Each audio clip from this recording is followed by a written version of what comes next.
Welcome to Bridge the Gap with hosts Josh and Lucas, a podcast dedicated to informing, educating, and influencing the future of housing and services for seniors. Powered by our supporting partners NHI, Rcare, NRC Health, TSOLife, ERDMAN, and Sherpa. View more and check out all things Bridge the Gap on our new website, btgvoice.com. Welcome to the Bridge the Gap podcast with Josh and Lucas and Sarah today, the one and only Sarah. She is our producer on the show. It's a big privilege to have her. But in addition to that, we are at the Senior Living 100 conference with one of the icons in the industry. We want to welcome Larry Cohen. Welcome. Thank you, Lucas. I'm happy to be here. And Sarah, thank you very much. It's great to have Excellent. you. There's so much good thought leadership taking place here. Larry, you were on a panel earlier this morning with some other great big names in the business, and there was a lot that we can discuss today, and there's a lot that I want to pick your brain about. But I want to first start with the human being behind a 32-year long track record of giving your entire life and career to senior living. Talk to us about where you come from and what got you into this marketplace.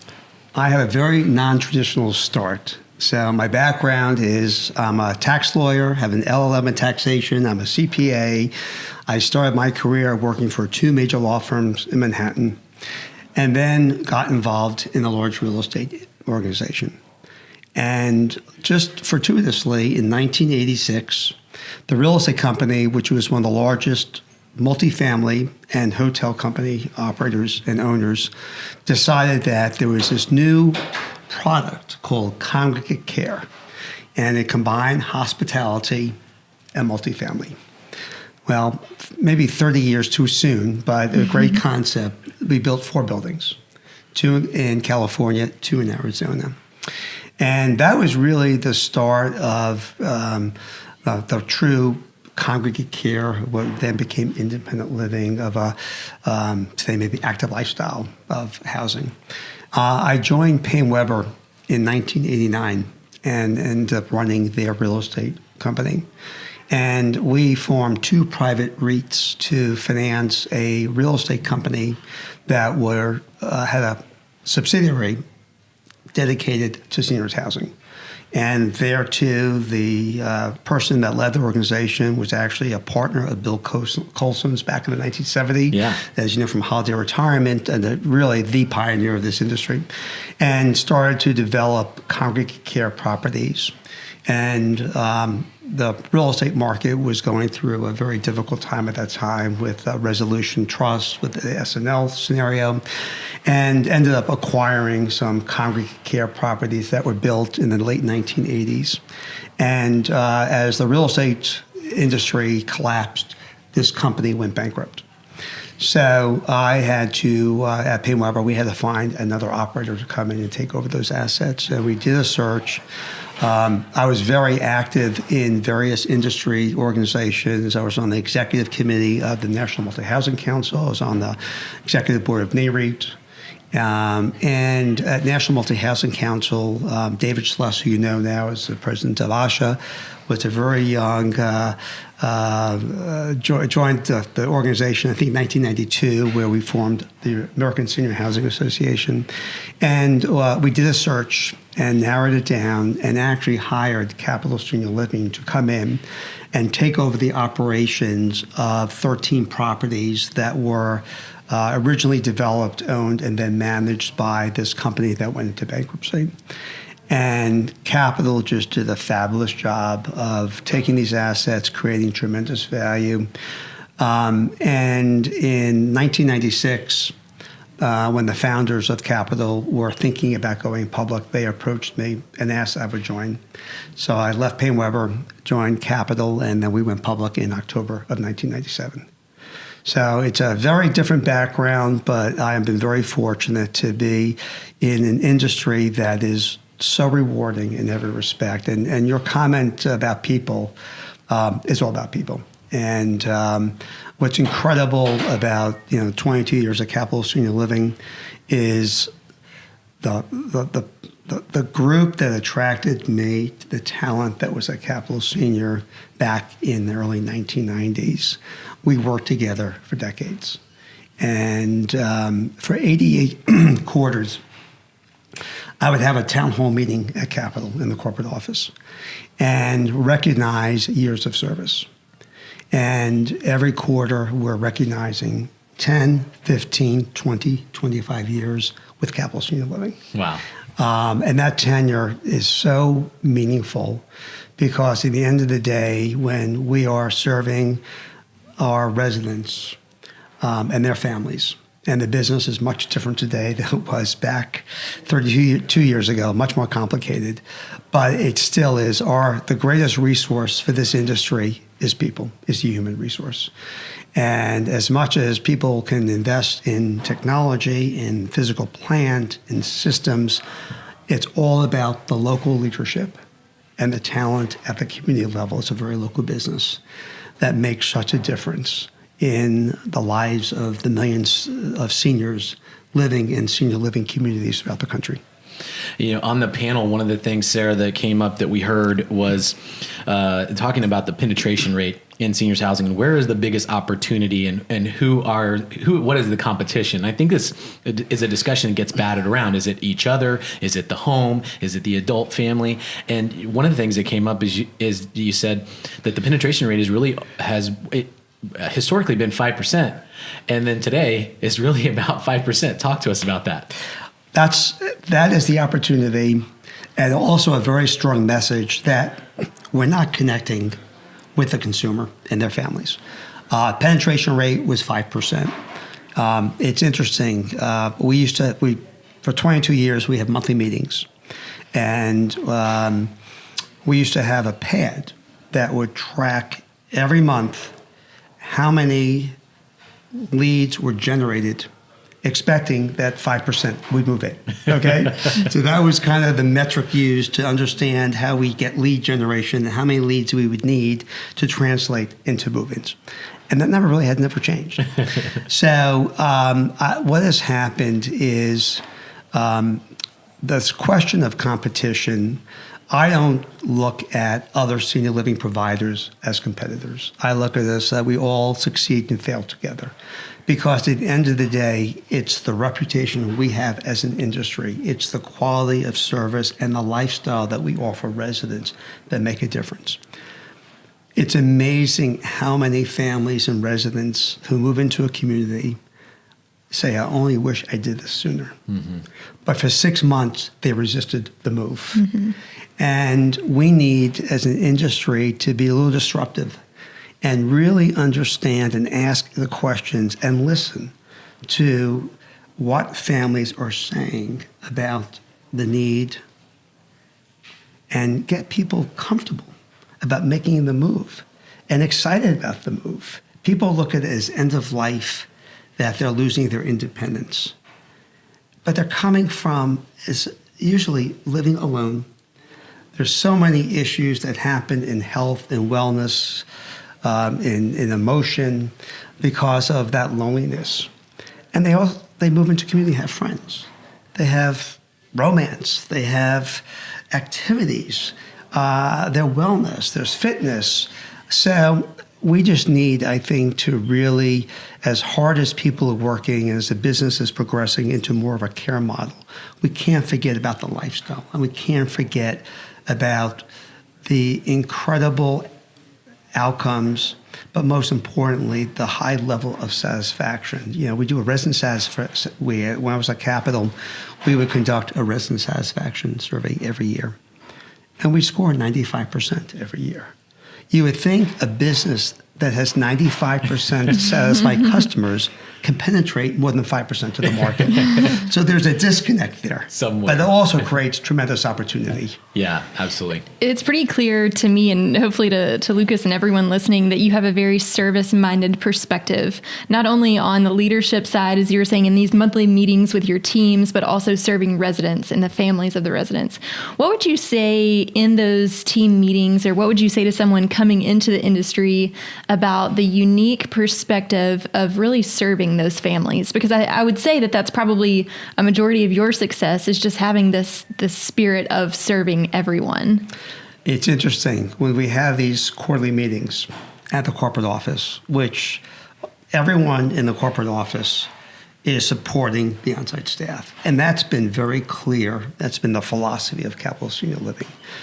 I used to say, look around this, we do it in the lobby of the, and we have the reception right there.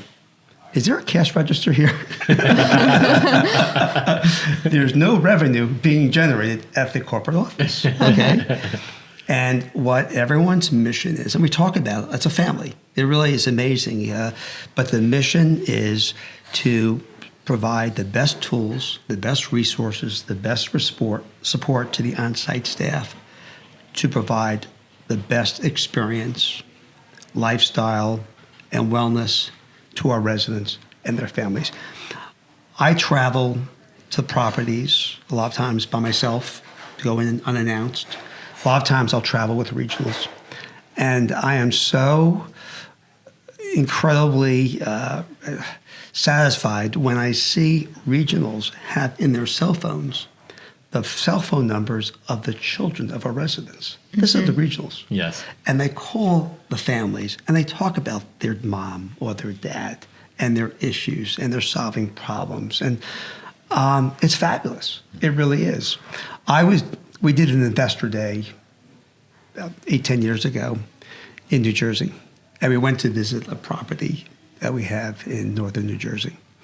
And as I'm walking out, a resident walks up to our CFO and says, "Who's in charge?" Points to me. She says, "I want to tell you, I've lived here I moved in 8 years ago. I thought I'd be here for a month. Your staff is fantastic." And over the years, we get some complaints, but the vast majority of the letters, the emails, the communications I receive was just spouting about how fabulous the caregivers, the residents, the staff. I mean, I can go for hours talking about stories. And it really is all about the people and the culture that you can cultivate in this industry. And as we're seeing the challenges of labor, attracting good labor, retaining good labor, there's such an opportunity for this industry to be champions of the experience that the staff shares with the family and the residents that makes it so special. You know, it's great to see the two of you, kind of young future leaders of this industry, so passionate about the business. Yes. It can be fun. Yes. People have to understand it's really about improving lives. It's improving lives, extending lives. And being in an industry where we're all one big family that is connecting 24/7 with our residents because we're living with them. Mm-hmm. And it's a very unusual experience. And actually, American Senior Housing Association is now working on, as you know, they have whereyoulivematters.org as a consumer awareness program. They're now working on an employee awareness program called whereyourworkmatters.org. And it's a great message because people should go to work to enjoy themselves. And there's so much that is rewarding in this business, both financially, spiritually, emotionally. And there's a lot of talent that doesn't even know we exist. And to the extent that we can really start to attract the next generation of leaders and thought leaders of this industry, it's going to be needed. I mean, you just look at the demographic that's coming, that silver tsunami, and we don't have the caregivers. We don't have the numbers. But we have something very special in an industry that really does such a good job of making such a difference every day in the lives of our residents and our families. And you used a term a moment ago that we've used on Bridge the Gap, and that's disruptive, being a disruptor. How would you say that you and your teams are disrupting the industry? What are you doing that's different? What are you doing that's maybe questionable to some, but intriguing to others? So what are those things? I'm not sure anyone yet has been a disruptor, okay? I'll be honest with you. Well, we're trying. Okay, and that's where we get to this penetration stagnation. Sure. I think part of the challenge is that a lot of this industry, a lot of the practices, a lot of the physical plant, a lot of the services really haven't changed much in 20 years. It's great to see some of the new products, some of the new ideas. I think that we have to really think outside the box and understand that our consumer today is different than the consumer we served 10 and 20 years ago. You know, this industry thrived serving the greatest generation. World War II veterans, seniors that grew up in the Depression era. They worked for companies that had pensions. A lot of people don't even know what pension is today. So they had fixed income that was able to pay their rent. We now move to a silent generation, and eventually we'll have the baby boomers coming in. And as a result, we're seeing some challenges on affordability. But also, I think that people they want more choices. They want to be able to be in more control of their lives. So I think what we need to really think about is peeling back the whole service package and the programming that we provide to understand how we better meet individual needs. It's challenging. The operators will give you a lot of pushback because they're concerned about staffing ratios, margins, how do we do this? But I do think it creates a tremendous opportunity when we can refocus, on lifestyle with care, very important, but still the lifestyle being the prominent feature, and giving people choices and being able to price the product, price the services, price our apartments in a way that meet needs to widen the funnel of seniors that can actually afford the services. Sure. Well, we sat down with one of your good friends, Bob Kramer, recently, an excellent podcast. And one of the things he talked about was high tech and high touch. What do you think, what role does data play in everything that you just said? Data plays a very important role, but high touch plays an even more important role. We need, as an industry, it's a very fragmented business. And as a result, a lot of the providers don't have the financial resources to invest in technology, to invest in systems, to collect the data. We're starting to collect data. Question is, what are we doing with the data? And I think, again, as we think about disruption, is how we can better use predictive analytics and use this data to enhance the wellness, to anticipate falls or other issues affecting our residents, and use the data in a way to really better serve our residents, keep them well, healthy longer, but also have data that allows this industry to play a more important role in the post-acute continuum. This is an industry that still is very affordable compared to other settings. The average cost of a hospital stay is $1,500 a day. Skilled nursing is $500 a day. Assisted living is less than $150 a day, and independent living could be $80 a day. So there's real value, and we're seeing good outcomes. And the data does show that we are reducing falls, that we're extending length of stays, things are happening where we're improving wellness, and the socialization is something that's probably not as measurable, but clearly very, very important. But part of the reason that this industry has not had a seat at the table with the other participants is we don't have the data. And Bob has been a champion for years on this Yes. exact issue. It's funny, when we formed ASHA in 1992, there were 8 of us at a National Multi-Housing Council meeting, and we said the same things. If you look at transparency for real estate asset classes, going back for decades, people know every hotel rate, they know office, they know retail, they know multifamily, not seniors housing. So part of the initiative when we formed ASHA was to provide data and information that would allow the capital markets, the financial markets, consumers to understand the product. And 25 years later, we still are not Do they understand the product? that information across. We're not doing a very good job on that. So clearly, we definitely have much better data as it relates to care, about Nick providing better data.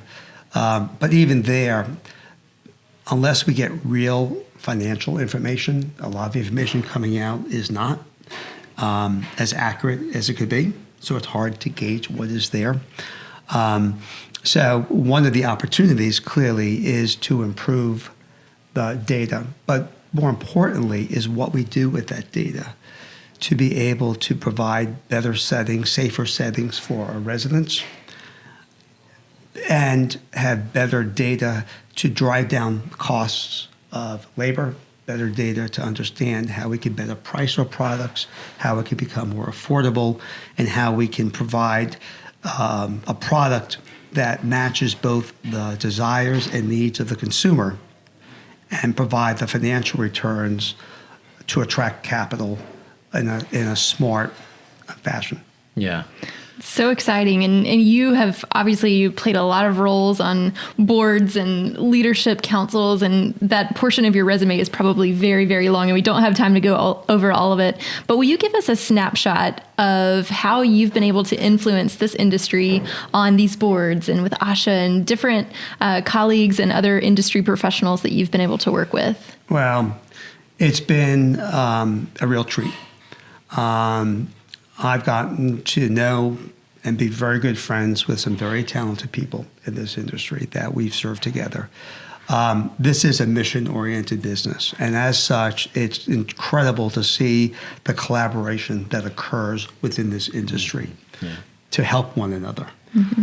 And because we all want one another to succeed. At the end of the day, selfishly, it's that success that will improve the reputation of this industry, will actually enhance penetration rates. And it also minimizes the risk of negative news that can impact our businesses. But this industry has attracted fabulous people, very smart, very talented, very committed to what they do. And it has given us as an industry the chance to really be very thoughtful of understanding what's happening at the local level and what we need to do to adjust to those changes at a very fast pace to be able to be more futuristic, if you will, about what is needed to see this industry not only thrive, but really, well, actually it is to thrive, not to succeed, but really to thrive and get to a higher level. Because there's, as I said, 90% plus of the potential residents aren't living in our communities. Right.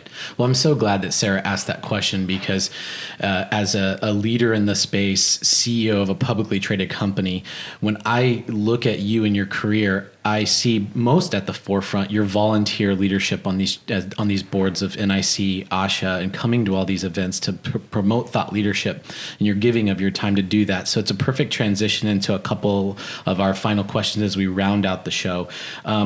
Looking forward, so we're not going to put you in the hot seat to ask what your next move is, but it is an opportunity that we talked about on the phone earlier, is that you've had a few months to travel with your grandkids, to kind of step back and look at a long, successful career. Talk to us about some of the things that have hit your mind's whiteboard when you've had a chance to sit back. I've been reading a lot. Okay. Which is great. And listening a lot. And meeting a lot. And I do have a whiteboard.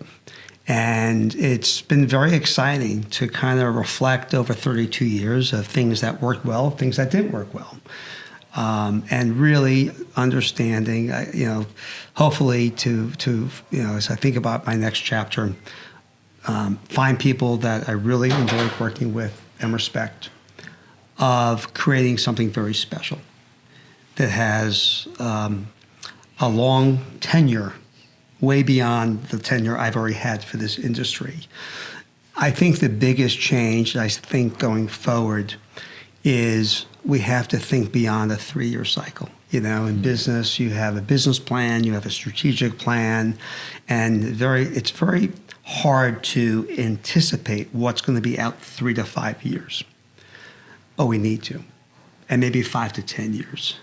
And we have to be able to adapt our products, our services, our care plans, not only to what will meet the needs today, but also communicate with the children of our residents. And the industry is starting to do that, but to really understand what is coming and not be reactive, but be proactive in providing a package that is not only attractive, because don't forget the decision makers today very often are the adult children. Mm-hmm. So what resonates with the adult child, not just the prospect, that can get them excited about the future? And that clearly will help the decision-making process as it affects their parent today. Mm-hmm. So as you've had a chance to sit back, I think that even though you may be quote unquote retired, you're far from gone. So that term to me, I don't think that's a good definition of what your status is today, even though it might be the right answer for your transition out of capital. But there are a number of CEOs and leaders in the business that candidly are moving on to a next chapter in their career of a 20, 30, and 40-year-long career. What do you think, what would be your admonition to the next phase of future leaders, the 20, 30 years from now, the guy or girl that's going to be the CEO of Capital Senior Living or something else? What do you think that they're going to have to do differently than maybe what you guys did in the 90s? Well, those of us who formed this industry in the 90s really came from the real estate industry. Sure. And the business back then was much more of a social model, mm-hmm. and really focused on lifestyle. Mm-hmm. Although today you see the active lifestyle coming back again. Yes.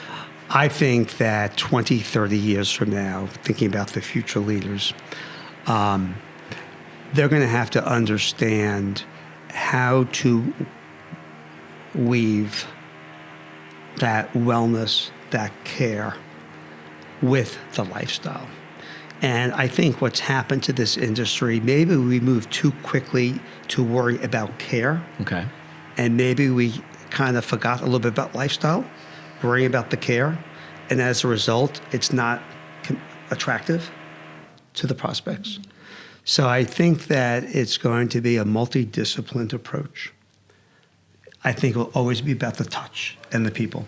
And that's the most important in culture. I think that if there's anything that I would suggest to any new entrants into the industry or to future leaders for this industry is, what do you need to do to create a culture with people that is so apparent to the on-site staff and to families and to residents that you become top of mind of where people want to live.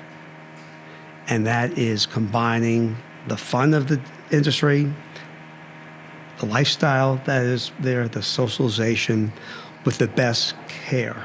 Mm-hmm. And again, there's such an opportunity when you think about the price point to provide a really fabulous value proposition of quality living, quality lifestyle, and wellness at an affordable price.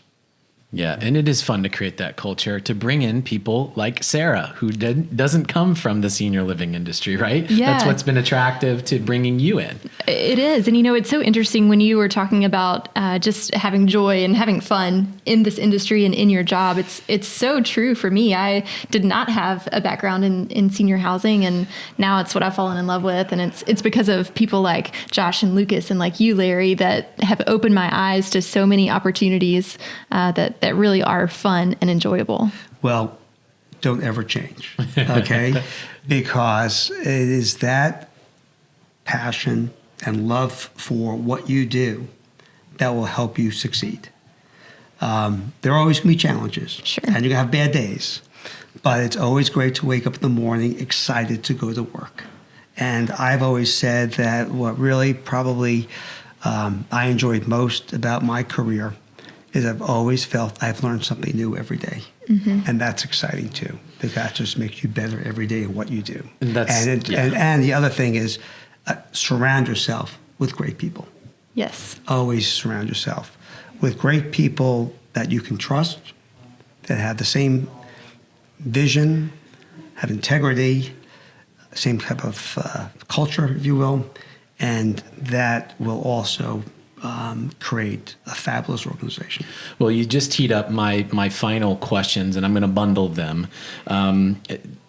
Talking about those good people, is there someone or a couple of people that you look back on 30 plus years in the business? Is there a person or two that you could name and say, that person really invested in me to help me get to where I am? And then my final question, as I bundle this, is that if you could look back at the beginning of your career, what would you go back and tell yourself today? I think the person that had the most influence in my career was Keith Johannesson. Keith was president and chief operating officer of Capital Senior Living for about 26 years until unfortunately he passed away in 2016. I met Keith when I was looking to hire an operator for the portfolio that we had at Payne Weber at the time.